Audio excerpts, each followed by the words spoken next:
Olá pessoal, tudo bem? Estamos de volta com mais um episódio do Nerdverso Cast, episódio número 67, e voltamos aí com a sequência de episódios que vocês amam, que foi de onde tudo começou, que é quando a gente pega uma série Marvel e acompanha ela à risca, episódio a episódio. Começamos mais uma série, então, a série Cavaleiro da Lua, Moon Knight. E o primeiro episódio já está disponível no Disney Plus. E no dia de lançamento desse episódio, a gente já está gravando nosso podcast para vocês poderem acompanhar junto com a gente expectativas, o que vocês acharam, referências e, é claro, nossas teorias para o que vem por aí na série. Mas antes da gente começar a falar sobre a série, deixa eu receber aqui meu colega, parceiraço e junto comigo um dos sócios proprietários, donos do Nerdverse Cast. Fala aí, Leandro, tudo bem, meu? Tudo certo, grande presença Diegueira. Então, depois de 3 meses, a gente vai voltar com uma série, uma produção Marvel. É aqui que a gente gosta de viajar, criar teorias, trazer referências dos quadrinhos aí. Mas eu já peço desculpa aí para os ouvintes caso eu comece a viajar demais. Hoje eu assisti 2 filmes, 2 cabines de imprensa aí, que foi Sonic 2 e Morbius. Então, se eu começar a misturar as coisas aqui, me perdoem. Mas eu não esqueci, porque aqui no podcast, antes de qualquer coisa, a gente sempre começa com os abraços, beijos, salves para todo mundo lá que acompanha o nosso Instagram, o @nerdversocast. E lembrando, né, que os abraços são um oferecimento do curso Propulsa, que é preparação aí para o Enem, vestibulares em matemática. Então procura lá no YouTube o canal do Propulsa. E os abraços, então, são para o Leonardo Augusto, Carlos Henrique, Sara Silva, Fael Costa, Arthur Azevedo, Matheus Pimentel, Ana Paula Castro, Sara Stephanie, Luiz Gustavo Cedres e para o Gustavo Góes. E um abraço especial aí para o Thiago Hanger, que fez nosso logo de Cavaleiro da Lua, fez também nossa imagem que vai participar em todos os podcasts aí. Muito obrigadão aí, Thiago, assim, ó, abração de verdade. O cara é gênio, sigam o Thiago lá também. E começando aqui a falar já do episódio, né, cara? Em primeiro lugar, eu quero dizer que eu gostei.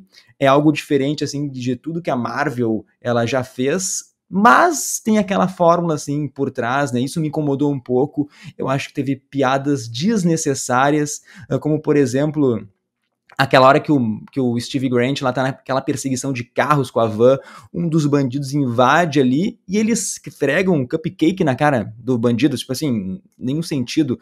E depois, quando ele ultrapassa o caminhão que tem galinhas, uma senhora dirigindo lá faz o gesto com o dedo do meio lá, mandando ele tomar naquele Sim, lugar. Tipo assim, eu achei nada a verdade. ver.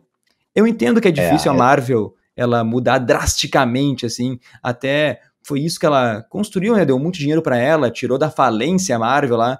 É um estúdio bem sucedido, então por isso mesmo que ela devia arriscar, né, Diego? Mas o lado bom é que a Marvel, eu acho que deu um pequeno toque no terror, assim.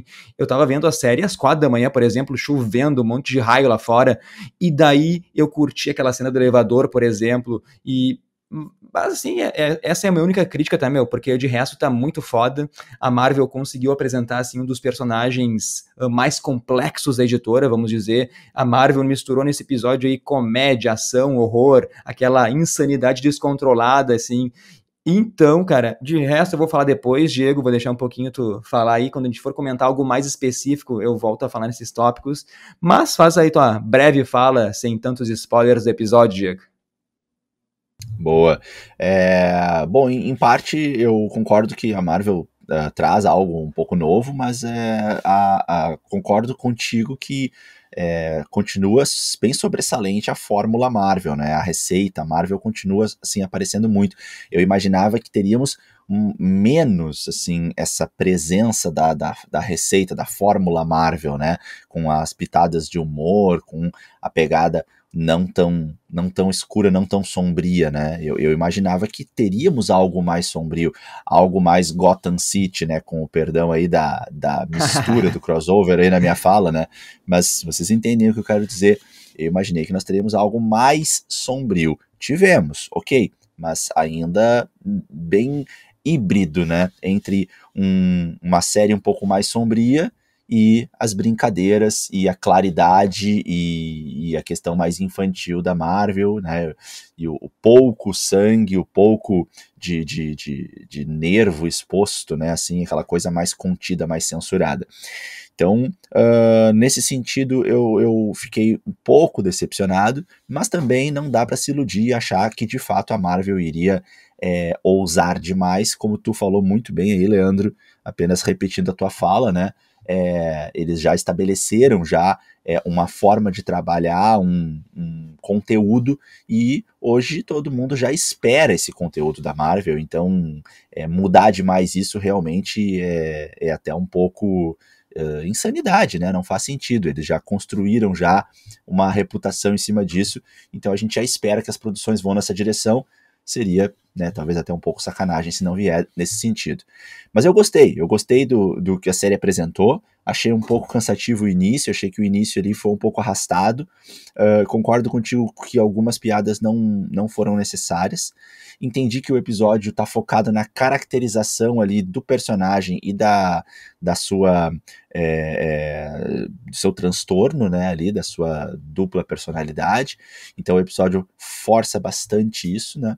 Gostei da característica do episódio de deixar a gente o tempo todo preso ao episódio, tentando entender o que é realidade e o que não é. Isso eu achei bem legal, isso foi uma pegada que eu reconheço como nova, né?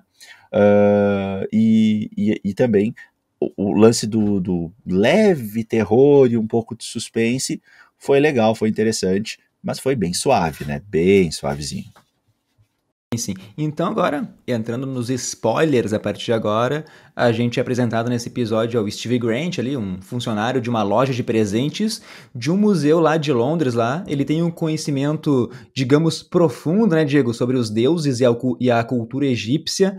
Só que a gente sabe que o Steve, ele é um lado do personagem, ou melhor dizendo, como tu disse antes, né, uma personalidade dele. Eu gostei do jeito que ele é apresentado lá, o cara acorda acorrentado na cama, né, dando a entender que pode ser por causa de algum sonambulismo e tal. E eu quero então abrir 2 parênteses aqui, Diego, antes de continuar mesmo. Primeiro, eu não vi nada de referências ao MCU nesse episódio. Eu acho que foi de propósito, né? Eles querem se distanciar, por isso que eles levaram também a série pra Inglaterra, assim, pra se distanciar ao máximo mesmo, eu acho. Mas eu ainda espero ver alguma coisa, assim, porque a gente ama referência aqui no Nerdverso.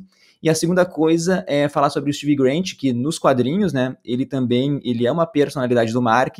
Mais pra frente, assim, vamos falar dessa doença aí, né, mas esse personagem, ele sofre, né, de transtorno ali, dissociativo de personalidade, mas enfim, assim, o Steven Grant, ele é um alter ego que surge, ele nas HQs, ele é um milionário, na verdade, né, essa identidade é criada ali para que o Mark, ele se envolva com a alta classe, com alto escalão, assim, e eu gostei da adaptação que eles fizeram aqui, mas esse personagem meio bobão, ingênuo, assim, o Oscar Isaac é um puta ator, né, meu, porque eu tava com raiva do personagem uma hora, eu ficava me questionando assim, meu Deus, cara, que cara burro, como é que ele vai fazer isso aí? Me deu muita raiva, assim, do Steven Grant. Talvez, eu acho que a Marvel exagerou um pouquinho nele, né? Mas, mesmo assim, mérito total pro Oscar Isaac, o ator ali, né? Eu não consigo imaginar ninguém melhor no papel do que ele. Então, imagina, ele vai ter que dar a vida assim ao Cavaleiro da Lua e suas várias personalidades, porque ele tá fragmentado, né? Cada vez ele vai ter que, quando ele assumir o comando, ele vai ter que mudar sotaque, expressão facial, o jeito de falar, de se comportar. Então, eu acho que deu pra notar isso bem no final lá, quando o Mark, ele pede pra assumir o controle. Aliás, esse esquema de utilizar assim os espelhos, né, para as diferentes personalidades conversarem entre si, eu achei sensacional. Mas, fala aí, Diego, o que tu achou desse comecinho aí dessas personalidades? Eu achei que eu gostei desse ponto de vista, né? Como a série começou. É legal a gente fazer essa tradução pro pessoal, né? Que o Steven Grant, a gente tá acompanhando a série de um ponto de vista do personagem, começando no Steven Grant, mas isso é uma inversão, né? Isso é uma adaptação, porque nas HQs as coisas não são assim. Nas HQs tudo começa com o Mark, é o Mark Spector que dá início a tudo, ele que vai se encontrar, ou vai, né, enfim, ser escolhido pelo Khonshu para ser o campeão do Khonshu e para receber os poderes, se tornar o cavaleiro, e aí na série, né, ele como um mercenário, levanta muito dinheiro, né? Levanta muita grana. E aí ele cria o Steven, então, para ajudar e também para dar uma disfarçada, para, de certa forma, lavar esse dinheiro, né? Então o Steven, ele entra ali como um investidor e tal. Então, eu gostei desse início aí, sim. Sim, como tu falou, então, para dar essa resumida ali, porque o Cavaleiro da Lua ele surgiu em 75 numa história que foi contratado para capturar o lobisomem, né? Mas o verdadeiro alter ego é o Mark Spector, ele é judeu, ele é filho de um rabino lá, que depois ainda passa pela CIA, vai ser fuzileiro naval, até acabar se tornando lá um mercenário. Daí uma missão no Sudão, né? Ele acaba assim entrando em um confronto com outro mercenário, daí é o Bushman, é um extremista fascista, eu acho que ele vai aparecer na série ainda, a gente vai ter esse flashback mostrando essa missão e ele ganhando os poderes, né, porque na luta contra o Bushman, ele é mortalmente ferido, ele acaba morrendo, na verdade, na frente da estátua do deus Khonshu, e o deus Khonshu, ele revive o Mark para servir, assim, esse deus na Terra, né, como o Cavaleiro da Lua, para ser o avatar do deus. Aliás, né, falando isso, achei muito legal uma piada, né, Diego, que ele começa a falar do avatar. O Avatar, aqueles azuizinhos. Depois ele fala, ou tá falando do anime.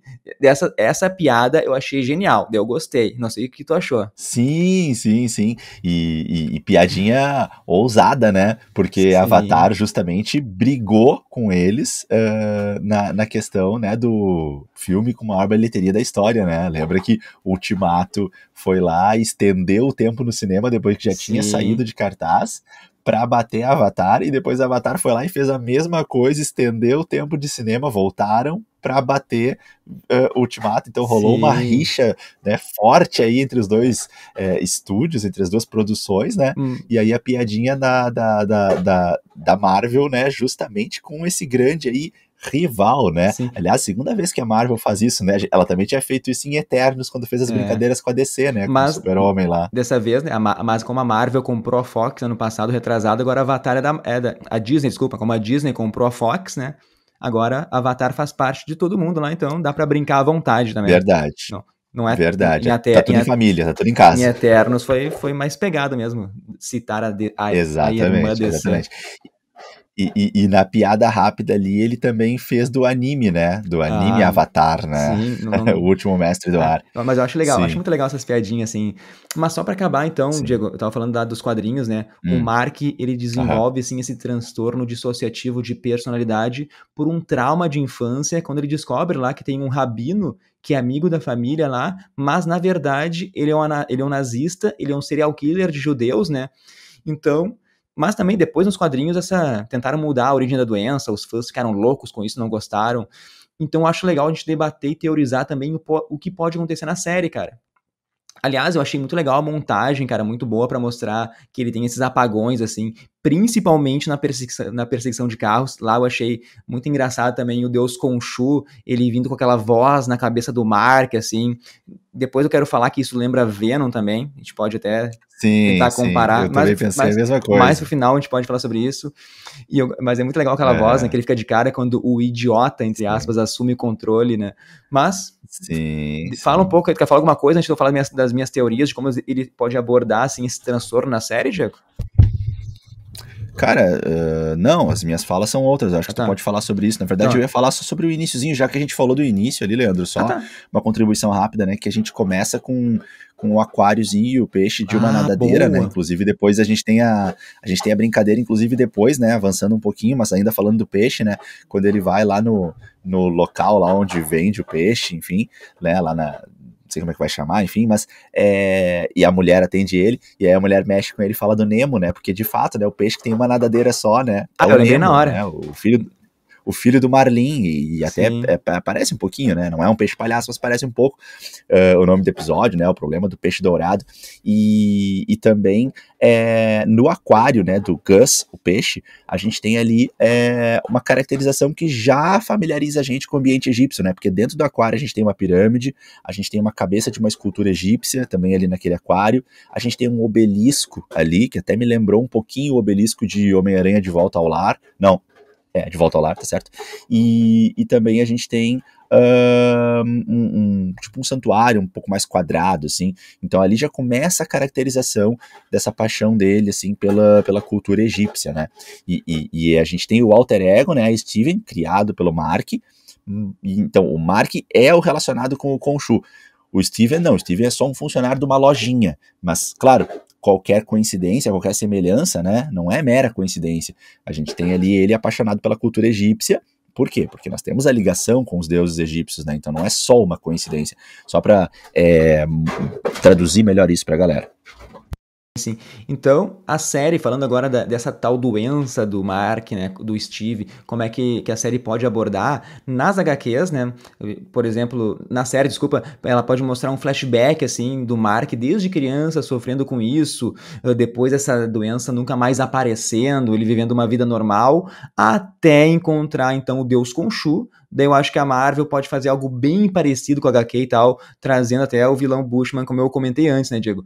Outra hipótese, assim, é o trauma, ele desenvolver esse transtorno é justamente a morte dele, né? E depois o Khonshu trazendo ele de volta à vida, e a partir daí ele começa, então, a criar outras personalidades. Ou então, o Deus Khonshu, ele tenta entrar na mente do Mark ali, tentar controlar ele para suas necessidades, tenha feito um estrago tão grande, tenha fragmentado, assim, muito mesmo a mente dele. Então, uma defesa do corpo, o Mark, ele cria essas múltiplas personalidades aí para que o Khonshu não domine a sua mente e corpo, digamos. Mas o melhor de tudo que eu gostaria de ver na série é mostrar, tipo, o último episódio, assim, última cena, o Mark em um hospício, a gente não sabendo se tudo que a gente viu ali foi verdade ou foi só uma imaginação da cabeça dele mesmo, né? Deixar essa dúvida no ar, né? Se isso acontecer, eu te juro, vai ser, assim, o melhor final de temporada de todas as séries da Disney, Diego, da Marvel. O que tu acha aí? Tu acha? Eu não concordo, eu não gostaria de ter esse final aí, mas eu entendo que seria um final surpreendente, né? Seria louco. Mas acho difícil também a Marvel ir pra esse lado e acho que não é muito ousado pra eles, não sei. Gostei de ver que no final do episódio a gente tem ali a produção do Kevin Feige, né? Ele tá bem perto da série, então acompanhando de perto. A gente tem também como produtora executiva a Vitória Alonso, que tá sempre também nas grandes produções ela tá junto com Kevin Feige, né? O próprio Oscar Isaac, que também é produtor executivo da série, né? Isso é muito legal quando o protagonista, quando o ator, ele tem um envolvimento maior, né? Ele tem um poder de fala, de opinião junto, né? Eu acho que isso deixa... Eu sinto uma credibilidade maior quando isso acontece, né? Leandro, eu queria voltar um pouquinho no início do episódio, só trazer uma referência pra galera. Quando ele sai na rua ali e dá aquela reclamada do vendedor de vassouras, bem no iniciozinho do episódio, aparece ali numa fachada, no bairro, na rua onde ele sai ali, numa fachada de uma loja, aparece escrito na fachada, e o suficiente pra gente ler, não sei se a galera pegou porque é rápido, aparece escrito Atlantis. Será aí uma brincadeira, uma referência aí, Leandro? É uma fachada de uma loja, aparece ali, depois a gente faz um post pra galera lá, a gente faz um recorte e posta no Nerdverso, porque tem uma fachada que aparece assim muito rapidamente e tá escrito na fachada dessa, aparentemente uma loja do outro lado da rua, sabe aquela hora que passa o ônibus, ele tenta pegar o ônibus passa e tal, é ali, um pouco antes de passar o ônibus, se tu olhar pro canto esquerdo da tela, tu vai ver uma fachada verde no fundo, do outro lado da rua que ele tá atravessando, escrito Atlantis, tá, o nome da loja. Coincidência apenas? Acho difícil, né? A gente sabe que tá pra chegar aí, e olha só, né, Leandro, a gente tá aqui com o Cavaleiro da Lua muito próximo, assim, poucos meses de distância de Pantera Negra 2, né? Onde a gente já tá com uma grande aí possibilidade de termos o Reino de Atlantis aparecendo. Então, acho que é uma referência aí, uma referência sutil, mas que pra mim aí é referência sim. Eu acho que pode ser também. Já que tu comentou essa parte, o Steven Grant, ele é muito maluco, né, meu? No começo do episódio, ele começa a se questionar lá, conversando com aquela estátua, com o homem-estátua, né? Eu jurava que quando ele botasse o dinheiro, o cara ia começar a se mexer e conversar com ele. Eu ia achar isso muito ruim, ainda bem que não aconteceu, né? Mas, nessa hora, ele falando lá, ele falando assim, se eu vou ter uma namorada, então melhor eu não ter algemas no tornozelo do lado da cama, não vai ser um bom sinal mostrar isso pra ela. Isso já mostra como o próprio Steve Grant é totalmente desequilibrado, né, meu? E depois a gente vai pra uma parte que eu parei pra pensar assim, cara, que ele não consegue, nunca pensei assim, que existem podcasts, sites que tu ouve para não dormir. Eu conheço milhares assim que te ajudam a dormir, mas eu nunca pensei o contrário, né? Que, que tu vai ouvir alguma coisa para ficar acordado. O pessoal pode investir nisso aí, mas é legal que nisso aí o cara dá 20 piscadinhas ali, ele acorda naquela vila europeia do nada. Para quem não entendeu, né? Com certeza ali o Mark Spector assumiu o controle, aquele cara que é o mercenário, talvez amando do Khonshu mesmo, né? Ele invadiu aquele lugar, roubou aquele escaravelho dourado, e quando ele acorda no chão, depois de alguma luta ali, tentando escapar daquele tipo de um castelo, né? Mas daí, quando ele acorda no chão, então a personalidade do Steve Grant volta, o Khonshu chama de idiota, né?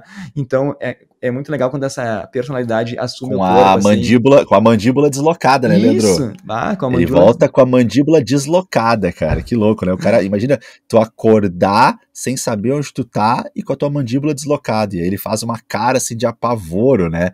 Muito boa a atuação do Oscar Isaac, né? Sim, Nada cara, é muito surpreendente, bom. porque a gente já esperava dele uma atuação incrível. A gente sabe que é um excelente ator e realmente, de fato, corresponde às expectativas, né? As minhas, as tuas e as de muita gente, né? Sendo um ótimo ator, mais uma vez corresponde, entrega uma atuação incrível, né? Faz assim, acho muito bem esse papel. É muito legal essa hora que ele acorda, e também os outros momentos que ele vai acordando, né, nesses momentos que ele sai de cena, porque o Khonshu acho que assume, né, com o Mark Spector, e ele retoma nessas balançadas em que ele vai e volta, assim, e se passa um lapso de tempo. É muito legal a forma como ele acorda, né.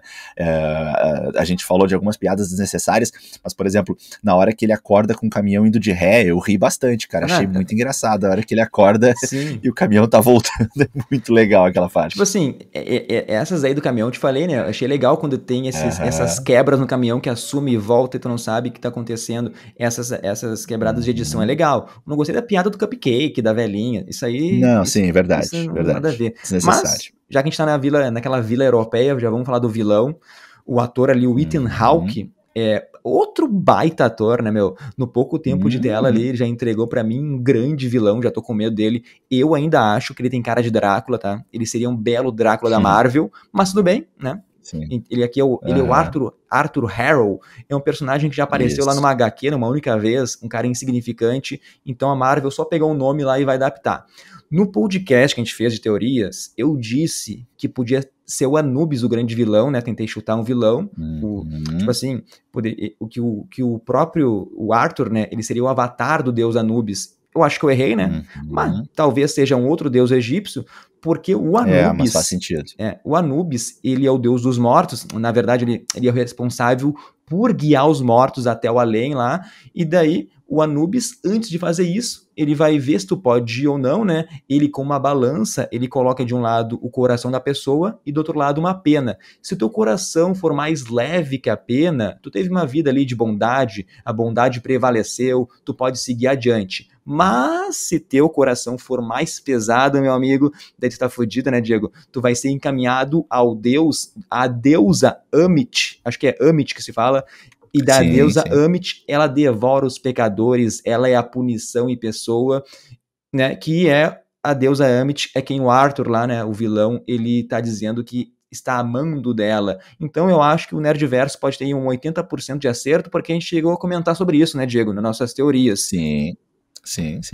Eu acho que faz muito sentido, e Leandro, eu quero complementar um pouquinho essa teoria, trazendo junto para o debate o momento da Enéade. A Enéade é aquele quadro que ele comenta e a chefe dele ali fica ironizando e dizendo que ele está viajando, que ele está prestando atenção numa coisa totalmente sem sentido, mas ele, como estudioso, fica incomodado ao ver que a Enéade, na verdade, é um conjunto de 9 deuses egípcios, enquanto que o quadro tem apenas 7. Quero trazer aqui para a galera uma contribuição aí da nossa área, Leandro, da matemática, né, que ENEA, né, E-N-E-A, é um prefixo usado para 9, que aparece na nossa disciplina da matemática, por exemplo, quando a gente fala de um polígono de 9 lados, né, um eneágono. E assim como a gente tem prefixos conhecidos como penta, hexa, hepta, octa, né, prefixos já um pouco mais conhecidos, que significam respectivamente 5, 6, 7, 8, o prefixo para 9 é Enea. Então a Enéade, né, tem podemos dar essa contribuição. Enéade, então, é um conjunto de 9 deuses egípcios, mas ali no quadro são 7. E aí eu te pergunto, Leandro, quais são os dois que estão faltando? Será que não se encaixa aí a tua teoria, cara? Será que esses dois que estão faltando não são Khonshu e o antagonista, o vilão, representado aí pelo Arthur Harrow, que de repente ele tá servindo a esse outro deus? Faz A gente sentido. pode daqui a pouco ir pra esse lado aí, cara.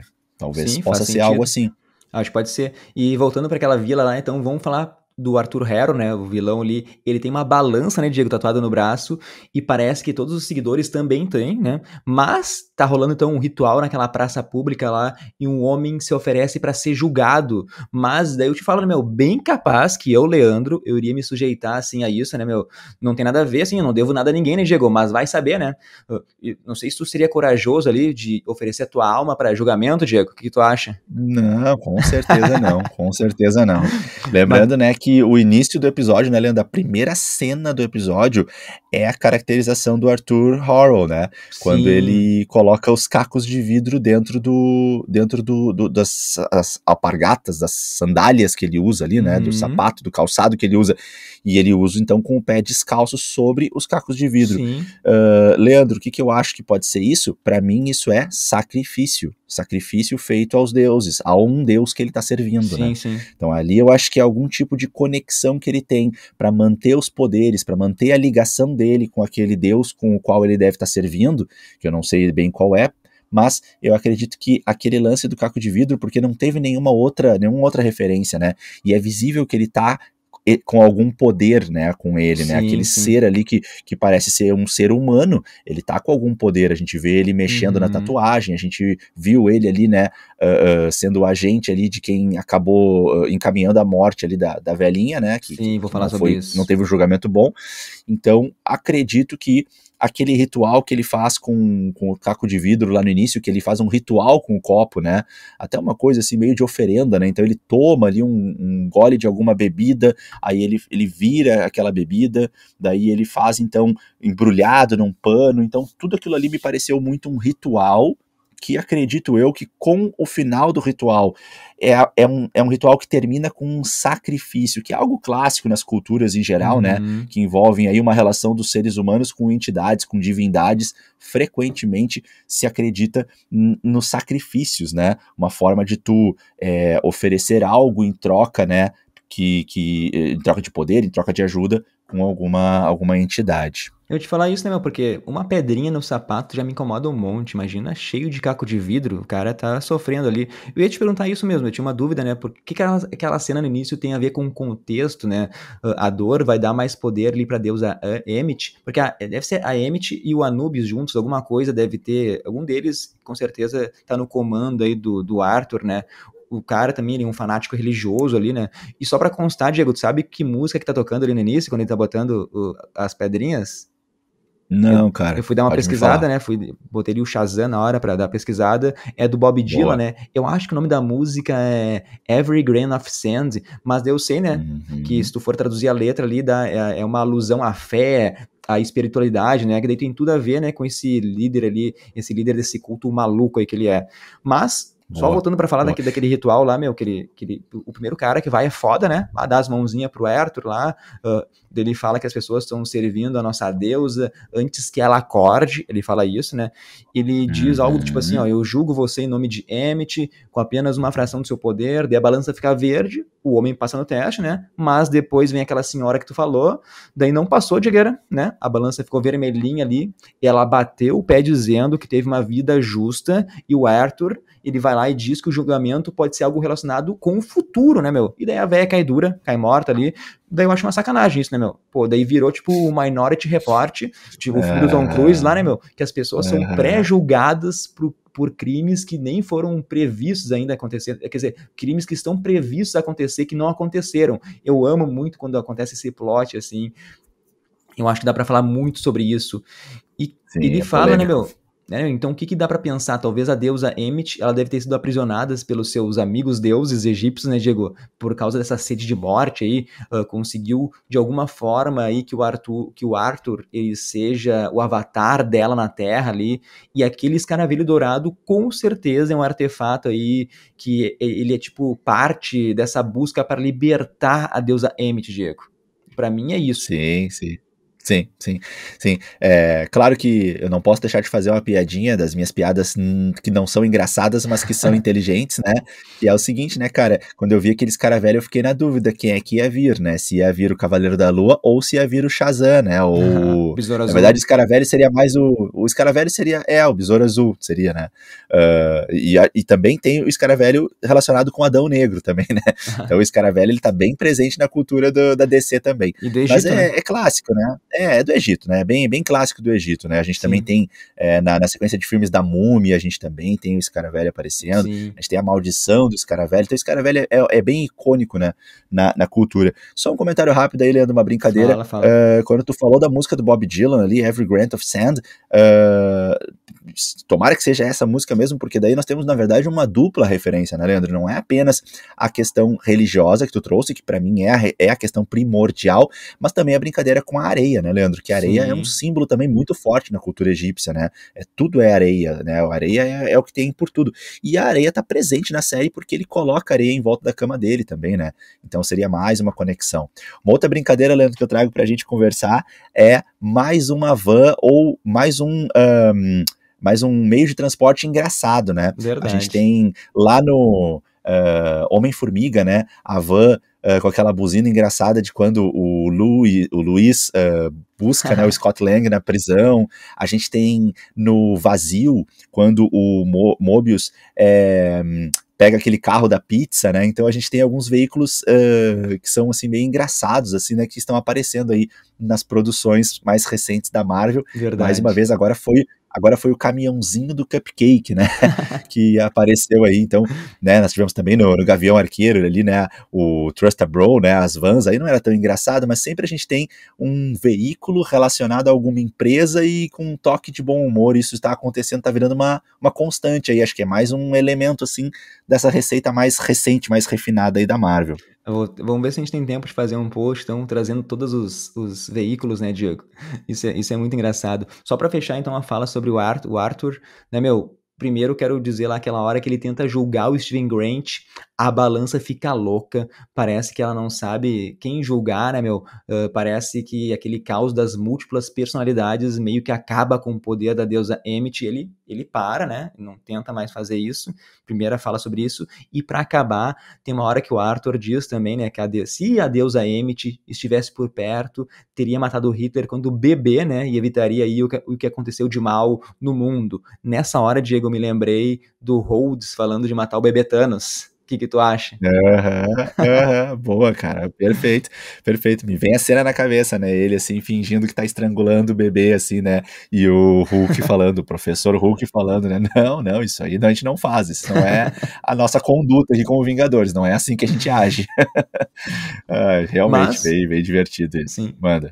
Acho que a gente pode ir pro final lá, meu, porque se alguém ficou na dúvida, aquele monstro que aparece lá perseguindo o Steven Grant, se pode ser o lobisomem ou não, talvez tenham ficado empolgados, né, com a relação que eles têm nas HQs, mas aquilo com certeza, pra mim, é um servo do deus Anubis, ou da Emmett, né, um vassalo mesmo ali pra pegar aquele escaravelho dourado do Mark, e no final, Diego, no final aquela luta lá, eu achei meia boca aqueles efeitos especiais, o CGI, mas eu preciso ver mais, não vou julgar aqui por 10 segundos de cena, né, meu, esses 10 segundos que apareceram ali pra gente ver, mas também podia ser melhor, né, Diego? O que tu tem a dizer sobre Sim, esse sim, final, hein? eu achei um pouco estranho também, assim, eu fiquei um pouco, né, meio desconfortável, mas, né, vamos esperar um pouco mais os próximos episódios para formar melhor minha opinião. Daqui a pouco ele vai fazer muito sentido com os próximos episódios. Nesse primeiro encontro eu achei estranho esse final, assim, achei ele, né, rápido demais, mas eu acho que vai ficar num vai e vem, vai mostrar muito ainda do que aconteceu antes, então eu não tô tão preocupado com isso. Eu tava tentando encontrar aqui, mas não achei o nome nas HQs desse personagem que é muito parecido com o que a gente viu, né? Que é um aspecto muito parecido com o Cavaleiro da Lua, mas com uma cabeça de ave, né? De águia, aparentemente. Eu não tenho certeza se é o Moonshade, que seria, né? Que é uma Sim, sim. criação do irmão gêmeo do Adam Warlock, né? O Magus, nas HQs, né? Sim, mas sim. não tenho certeza.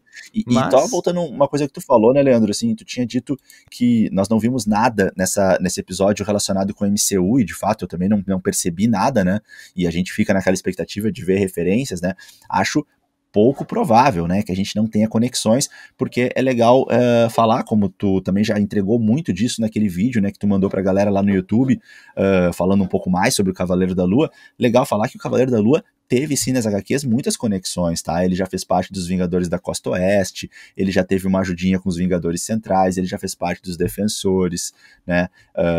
Tem mais algumas formações que ele fez, mas ele já esteve em contato com o Wolverine, já teve em contato com o Sentinela, já teve em contato com o Homem-Aranha, já teve em contato com o Gavião Arqueiro, com a Árpia, então ele já fez algumas conexões. Apesar de que ele sempre prefere trabalhar sozinho, ele tem essa sim, sim. preferência nas HQs, mas ele já esteve em contato, pelo menos, em algumas missões, junto com outros heróis. E como tudo está se convergindo mais uma vez para uma nova saga, né? Eu acredito que ele vai sim fazer algum tipo de conexão com alguns dessa nova geração aí, né? Eu Sim. imaginaria algo talvez em torno do Blade, né, Leandro? Ah, Do perfeito. Cavaleiro Negro, né? Eu acho que essa turminha aí Cara, tem mais a ver, né? Acho que essa turminha pode se dar bem. eu acho que eu ia falar isso, exatamente isso, porque tá quicando a bola assim pra Marvel trazer os Filhos da Meia-Noite, né, aquele grupo que Exato. combate mais ameaças místicas, daí pega Cavaleiro da Lua, junta com Blade, com Cavaleiro Negro, daí traz ali o Justiceiro, traz o Motoqueiro Fantasma, o Lobisomem, vai ter um especial esse ano do Lobisomem. Olha o grupinho, que legal, né? Um grupinho do bem, né, Diego? Um grupinho, pessoal tudo Aham. sensato ali, ninguém resolve na porrada as coisas. Ia ser show, É, mas daí galera da noite, né? É a mas, galera da noite, é a galera que tu não vê durante o dia. sim. Mas, ô Diego, trazendo então uma curiosidade do episódio, aquela hora que o Steven Grant É. tá lá olhando, ele acha um celular, daí tem milhões de chamadas lá da Layla, aparece um outro nome, que é o nome do Champ, que daí, isso aí, a referência Aham. vem direto dos quadrinhos, ele é o French, que ele é o melhor amigo do Mark, né? Também é um mercenário, tava até junto com o Mark naquela missão do Sudão lá, que eu falei que o vilão Bushman deixa o Mark pra morrer lá no deserto. Tipo assim, o French não Isso. tem nada a ver com isso, o French é amigo mesmo, então ele pode muito bem, assim, aparecer na série, né? Tomara que apareça, é muito legal o French.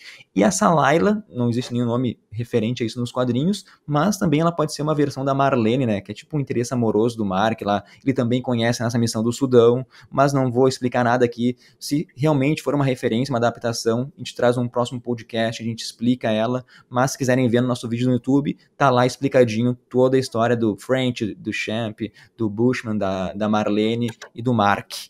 É, Alguma consideração, hein? claro. A Layla, cara, a princípio ela será interpretada pela Mila Kalawari, como é que é o nome aqui? Deixa eu achar. Mia, né? É a Mia. Deixa eu ver aqui, cadê? Perdi aqui onde é que ela tá, mas é uma atriz, ela já tá assim, escalada, né? Cadê, cadê, Isso. cadê, Ah, ela já apareceu cadê? nos trailers, os dois interagindo juntos lá. Isso. E ela é uma atriz que ela é de fato de nacionalidade egípcia e palestina, né? Legal. Então, legal a Marvel fazendo isso de novo, né? A gente tá vendo isso acontecendo aos poucos, né? Atores e atrizes de outras nacionalidades e às vezes até também próximo do que o personagem vai trazer, né? A gente teve recentemente aí a Echo, né? Que veio de uma atriz que estava fazendo o seu primeiro trabalho, uma atriz que de fato é surda, né? Tem deficiência, né? Na comunicação, para interpretar essa personagem. Então, a Marvel vem fazendo isso, e isso é muito legal, eu gosto de elogiar isso. E uma outra coisa que eu queria trazer, Leandro, Fala. para te perguntar, e aí também no campo das teorias, tá? Opa. Cara, e o Steven, o tempo todo falando no telefone supostamente com a mãe Com a dele, mãe. né? E aí, que história é essa, né, cara? Pra mim, não tem mãe nenhuma ali, né? Pra mim, ele não tá Uhum. ligando pra ninguém. Pra mim, ele tá só se iludindo, né? Assim como ele fala com as estátuas, né? E com o peixe, eu acho que o lance da mãe ali, a mãe não existe na verdade, tá? Eu Sim. acho que ali faz parte do transtorno dele, Uhum. de como ele leva a vida dele se comunicando com seres que só existem na cabeça dele. Mas deixa eu te falar uma informação que vem na minha mente agora. Posso falar uma bobagem? Eu acho que É. realmente a mãe pode estar morta, mas eu tenho certeza que vai ter um flashback mostrando a história dele da infância. E eu tenho certeza que a mãe tá escalada e que a mãe, eu tenho na minha mente, eu li isso em algum lugar, não lembro faz muito tempo. A mãe é uma atriz brasileira, tá? Ó, Mas ela vai aparecer em flashback, porque é uma atriz jovem, tá. entendeu? É uma atriz jovem, Sim, talvez sim, mais jovem que o sim. próprio Oscar Isaac aparenta até agora. Então, com certeza vai ser um Entendi. flashback. E é uma atriz brasileira. Entendi. Tem uma atriz brasileira na série. Eu acho que é a mãe dele, se não me engano. Mas eu tenho assim, ó, Legal. 90% de certeza. E 80% de não. Tá. Deixa eu complementar então, justamente o Duchamp, tá? Justamente o Duchamp, o French, é um amigo de muitos anos, né? Um amigo do início da história do Mark. Eles faziam missões juntas, e essas missões que eles faziam, em grande parte, eram missões feitas na América do Sul, tá? Então, isso pode tá sendo trazido à tona e pode ser essa comunicação, que numa dessas missões aí, bom, na verdade, né, não faz sentido, mas enfim, vai que ele tinha família nessa época ainda aqui no Brasil, né, vai que, né, tinha o lance, ou nada a ver, né, porque a atriz é brasileira, mas não necessariamente a nacionalidade da personagem também, né, mas de repente não necessariamente Brasil, mas América Latina, né, chamaram uma pessoa latina para representar daqui a pouco alguma influência aí, pode ter algo assim, mas só para comentar que, de fato, né, os dois, eles faziam missões principalmente na África e na América do Sul. O French junto com o Spector, né? E aí depois vai aparecer também a Marlene Alhaine. Segue daí. Posso começar minhas considerações finais, Diego? Porque agora eu não tenho mais nada para trazer além disso. Não, eu só ia fazer um comentário rápido aqui sobre Fala, a então, Tauarete, a deusa hipopótamo, que eu achei uma coisa assim, eu achei meio estranho aquilo, não sei se aquilo é uma referência ou se aquilo foi uma piada sem graça, pra mim aquilo ficou meio desconexo, assim, quando ele fala da Tauarete, a deusa hipopótamo. Mas, né, não sei se tu tem alguma contribuição aí, se não é isso, vamos para as considerações finais. Não. Cara, então assim, eu espero que os próximos episódios mostrem realmente o Mark Spector socando e lutando, meu, porque eu vou ficar de cara se a Marvel, a Disney aí, ficar cortando toda vez que uma personalidade, essa personalidade brutal assumir o controle, né, e só nos mostrar o que aconteceu, só o pessoal atirado no chão, né. Tipo assim, aquela cena lá naquele vilarejo, o Mark matou pelo menos uns 3 na porrada, os caras estão atirados no chão, com o crânio parece que esmagado no asfalto ali. Então quero que mostre assim, esses momentos mais sangrentos, pelo amor de Deus, né, Disney? Tem que colocar, se não coloca na Star Plus, né, a série, e deixa aí para maior de 18 anos. Mas também, como eu já disse, né, é o personagem mais difícil da Marvel, né, assim, para se trabalhar, ele é cheio de camadas, e eu acho que 6 episódios são poucos, Diego, porque a gente ainda vai mergulhar nessa mitologia egípcia, vai ter que conhecer mais sobre esses deuses, né, meu? E tem também que entrar nessa parte assim do estudo da saúde mental, sabe, meu? Eu acho que tem que ser desafiador. Eu quero ver quais são os malabarismos aí que os roteiristas vão ter que fazer para contar tudo em 6 episódios. Nas HQs, né, só por uma curiosidade, né, os deuses egípcios, eles são de uma dimensão de bolso, tipo assim como são os asgardianos, sabe? Então eu queria que eles explorassem mesmo, assim, esse mundo, esses deuses aí que cada um pode oferecer, sabe? E eu não queria fazer essa comparação, mas como eu falei antes, né, me perdoem ouvintes aí, e também os deuses do universo, Cavaleiro da Lua é tipo Venom, né, meu, quando tem aquele personagem violento que tá sendo consumido por aquela voz enlouquecedora, assim, naquela cabeça fica aquela voz, uma voz diferente, né, mandando tu fazer outra coisa, Xingando ele. Só que em Cavaleiro da Lua é 1000 vezes mais inteligente e engraçado também que foi em Venom, isso não tem comparação. Sim. Outra série, assim, meu, não dá pra comparar, mas é com Legion, porque a Legion teve 3 temporadas e Legion é muito mais audaciosa, mais louca, mas eu espero de verdade, assim, Cavaleiro da Lua se deixe levar pela insanidade e entre a fundo, assim, nesses conceitos. Mas, pra finalizar, então, eu fico feliz porque pra mim é uma série ambiciosa, assim, tem pouquíssimas referências, Cavaleiro da Lua, assim, tá contando a sua história. Como eu disse, né, essa versão do Steven Grant é irritante demais, né, meu, pelo amor de Deus, eu não aguento mais aquele cara, mas talvez, conhecendo as outras, né, o Mark Spector, um cara totalmente brutal, mercenário, talvez a gente comece, assim, a ficar nessa dualidade aí, de descobrir que o coração gentil e meigo do Steve é, talvez, a melhor parte de todas essas dessas múltiplas personalidades. Deve aparecer mais gente por ainda, né, Diego? Sim.